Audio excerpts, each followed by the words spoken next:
Minute 13 minute روزہ کھلنے کو ہے. 13 منٹ.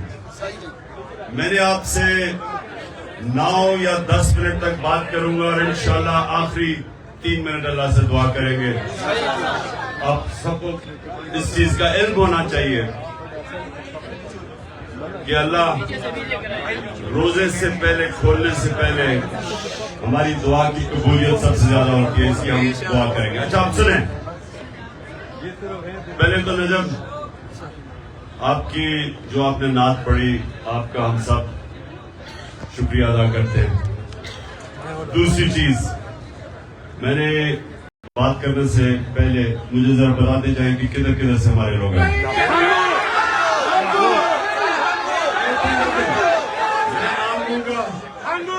میں نام لوں گا, آپ نے بتانا. لاہور, لاہور, رحیم یار خان. اچھا زیادہ ہے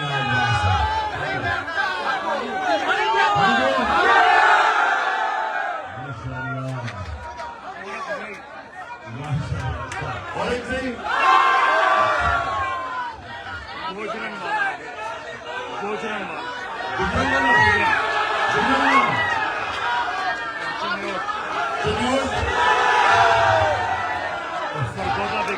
سرگودا ہے, سرگودا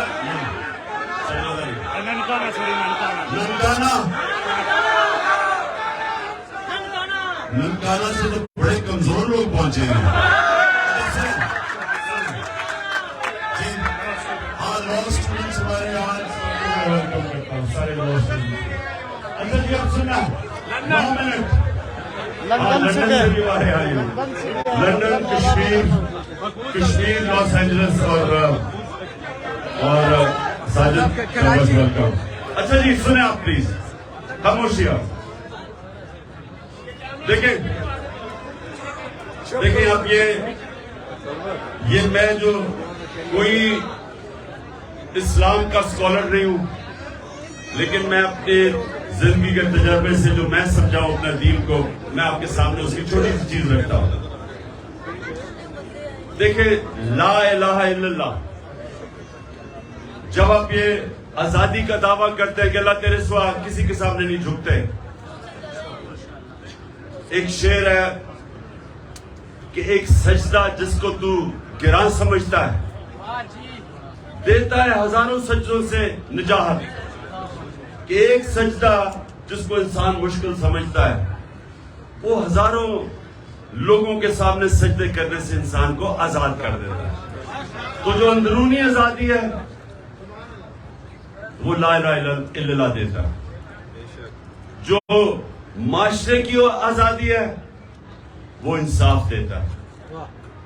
اور جب ایک انسان اندر سے بھی آزاد ہو جائے اور اس کو انصاف معاشرے کو بھی آزاد کر دے تو وہ پھر وہ انقلاب آتا ہے جو مدینہ کی ریاست میں میرے نبی صلی اللہ علیہ وسلم لے کے آئے.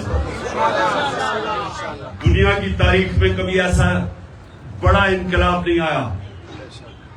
یہ میں اب تاریخ کا آپ کو بتا رہا ہوں, تاریخ کا میں طالب علم ہوں. 625 جنگ بدر, 313 لوگ. 11 سال کے بعد 636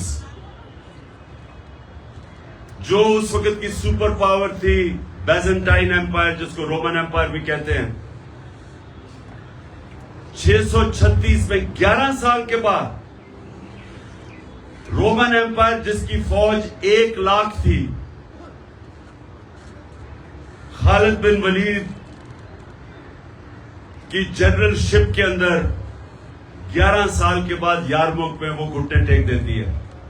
یہ تاریخ کا حصہ ہے. ابھی کوئی 9 منٹ رہ گئے, اپنے غور سے سنیے کیونکہ میرا کام ہے آپ سب کی تربیت کرنا. سو یہ تاریخ کا حصہ ہے کہ یہ جو میں آپ کو لا الہ الا اللہ کی پاور بتا رہا ہوں, جو ہم سارا وقت کلمہ پڑھتے اور سمجھتے نہیں ہیں کیونکہ ہم آزاد ہی نہیں ہوتے کلمہ پڑھ کے, اس کا مطلب کلمہ اندر نہیں ہمارے گیا. یہ تاریخ کا حصہ ہے کہ 313 تھے صرف جنگ بدر میں, اور 11 سال کے بعد 636 رومن ایمپائر قدسیہ کے اندر خالد بن ولید کی لیڈرشپ کے اندر جنگ ہار جاتا ہے. 1 لاکھ ان کی فوج تھی. اور اس سے اگلے سال جو دوسری سپر پاور تھی وہ قدسیہ میں 637 میں جنگ ہار جاتی ہے. 2 سپر پاورز 12 سال کے اندر مسلمانوں کے سامنے گھٹنے ٹیک دیتی ہے. یہ ہے پاور لا الہ الا اللہ. کیونکہ وہ جو عرب جن کی کوئی حیثیت نہیں تھی ان کو نبی صلی اللہ علیہ وسلم جو دنیا کی تاریخ کے سب سے عظیم لیڈر نہ کوئی آیا نہ آ سکتا ہے, انہوں نے ان لوگوں کو آزاد کیا, معاشرے کو آزاد کیا, عدل اور انصاف دے کے. جب انصاف ہوتا ہے تو انسان برابر ہو جاتے ہیں. یعنی جب ایک کمزور آدمی کو انصاف کا نظام اس کی حفاظت کرتا ہے طاقتور کے مقابلے میں, وہ آزاد ہو جاتا ہے. اور آزاد لوگ ہی اپنی آزادی کے لیے کھڑے ہوتے ہیں. غلام لوگ آزادی کی جنگ نہیں لڑتے. جو افغانستان اور یہ جو اوپر ہمارا قبائلی علاقہ, یہ سارا جو علاقہ تھا, جو بھی فتح کرنے آتا تھا ہندوستان, وہ جب افغانستان سے نکلتا تھا اور یہ جو ہمارا قبائلی علاقے سے نکلتا تھا, جدھر آپ یا ہنگو وغیرہ کے لوگ بیٹھے ہوئے, خیبر, ادھر سے جب نکلتا تھا تو وہ سیدھا جاتا تھا دلی پانی پت میں. ایک جنگ ہوتی تھی, بیچ میں کوئی لڑتا نہیں تھا, ان کو کوئی روکتا نہیں تھا. اور جو جنگ جیتتا تھا اس کا وہ حکمران بن جاتا تھا. اور افغانستان 3 سپر پاورز اس کو فتح نہیں کر سکی. کیا وجہ ہے؟ کیونکہ ان کا جو نظام ہے ادھر لوگ آزاد ہیں, جس کو فیوڈل سسٹم کہتے ہیں. فیوڈل سسٹم کے اوپر جو طاقتور بیٹھا ہوا ہے اس کے نیچے لوگ غلامی کرتے ہیں. تو ہندوستان میں کیوں نہیں کوئی لڑتا تھا؟ کیونکہ وہ پہلے غلام تھے. کیوں قبائلی علاقے میں 80 سال انگریز کے خلاف کیوں لڑتے رہے وہ؟ کیونکہ وہ آزاد لوگ تھے. آزاد لوگ اپنی آزادی کے لیے لڑتے ہیں. افغانستان میں کیوں کسی سپر پاور کی غلامی نہیں قبول کی؟ کیونکہ لوگ آزاد ہیں. تو ہمارا اس وقت پاکستان میں جو جنگ ہے وہ آزادی کی ہے, حقیقی آزادی کی. آزادی آتی ہے انصاف سے. جب کیوں قبائلی علاقے کے اندر اور افغانستان میں کیوں لوگ آزاد تھے؟ کیونکہ ان کا جو جرگہ سسٹم تھا وہ لوگوں کو انصاف دیتا تھا. جو ایک جرگہ جس کو لا میں جو جوری سسٹم تھا, جوری سسٹم کے اندر جوری سسٹم یہ ہوتا تھا کہ طاقتور کمزور کو سامنے بٹھاتے تھے اور انصاف ہو جاتا تھا. لوگ آزاد تھے. یہاں جو چودھری تھا وہ قانون سے اوپر, جو بیچارہ نیچے, اس کو انصاف نہیں ملتا, لوگ غلام تھے. تو یہ جو ہماری ابھی جنگ ہے وہ آزادی کی ہے. ہم نے انصاف لینا ہے. یہ جو حقیقی آزادی ہے یہ آزادی کی جنگ ہے. اور اس کے لیے ساری قوم کو تیار ہونا چاہیے, کیونکہ آپ کے سامنے چوروں کے ٹولوں کو اوپر بٹھا دیا ہے سہولت کاروں نے, اور وہ ہم سب کو سمجھتے ہیں کہ اب ہم ان کی غلامی کریں گے. اور جو بھی, اور پھر یہ میرے گھر پہ حملہ, پولیس, FIR, ابھی علی بین کو انہوں نے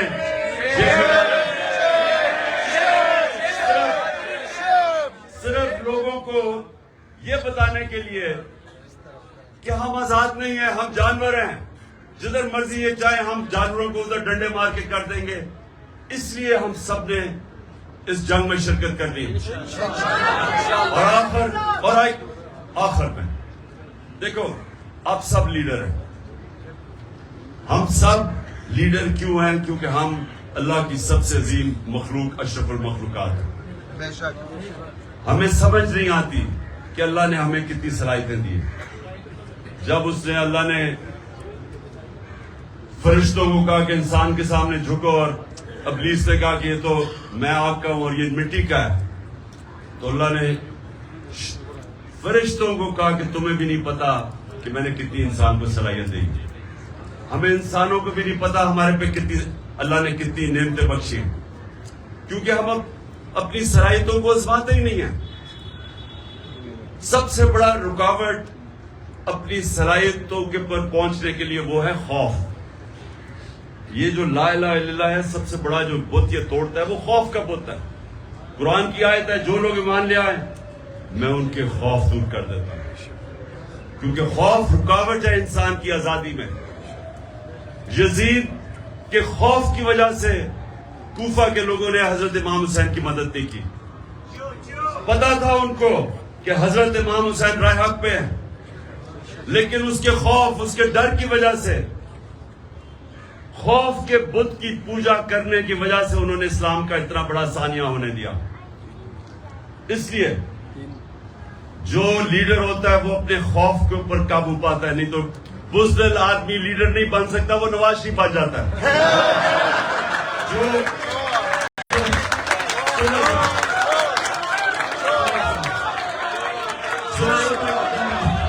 سنیں، 2 منٹ رہ گئے، 2 منٹ رہ گئے. یہ سنیں میری بات. جو لا الہ الا اللہ نا، سب سے امپورٹنٹ چیز وہ انسان کو غیرت دیتا ہے. اور غیرت انسانوں کے اندر فرق ہے، ایک بے غیرت ہوتا ہے، ایک غیرت مند ہوتا ہے. جو غیرت مند لیڈر ہوتا ہے غیرت مند ہے. مسلمان ہی ہوتا ہے غیرت مند، کیونکہ جب آپ دعویٰ کر دیتے کہ اللہ میں کسی کے سامنے نہیں جھکتا، یا خوف کا بت ہو یا پیسہ ہو، تو آپ غیرت مند انسان کی معاشرے میں عزت بڑھ جاتی ہے. کبھی بھی اربوں پتی بھی ہو، بے غیرتوں کو اس کی عزت نہیں کرتا. اس لیے سنیں، یہ یاد رکھنا کہ لا الہ الا اللہ اور غیرت ایک ہی چیز ہے. اور جو آپ میں سے لیڈر بنیں گے، یہ یاد رکھنا کہ خوف کے بت کو توڑنا، اور دوسری جو سب سے امپورٹنٹ چیز ہے کہ میرے نبی صلی اللہ علیہ وسلم کی نبوت سے پہلے 2 صفتیں تھی، صادق اور امین. لیڈر سچا ہوتا ہے اور انصاف کرنے والا امانتدار ہوتا ہے. یہ جو چیزیں ہیں یہ ہمیں فرق کرتی ہیں. آپ ایک دعا کرنی ہے آپ سب نے ہاتھ کھڑے کر کے کہ اللہ ہمارے ملک کو، سب سے میری جو دعا ہے نا کہ ہمارے ملک کو حقیقی طور پہ آزادی دے. ہمارے ملک کو، ہمارے جو عوام ہے، کوئی بھی پاکستان میں ہمارا جو پاکستانی ہے، جو مرضی اس، چاہے وہ مسیح برادری کا ہے، چاہے وہ سکھ ہے، چاہے وہ ہندو ہے، جو بھی ہے، کوئی بھی ہماری پاکستان کی زمین پہ بھوکا نہ سوئے. اور ہمارا وہ ملک بنے جو کہ ایک بڑا عظیم ذہن تھا علامہ اقبال، اور عظیم لیڈر تھا جس قائد اعظم جنہوں نے جدوجہد کی. وہ ملک بنے جو دنیا میں جدھر پاکستان ہرا پاسپورٹ لے کے جائے، دنیا اس کی عزت کرے. اور آخر میں ہمارا وہ ملک بنے جو باہر سے لوگ پاکستان میں نوکریاں ڈھونڈنے آئے.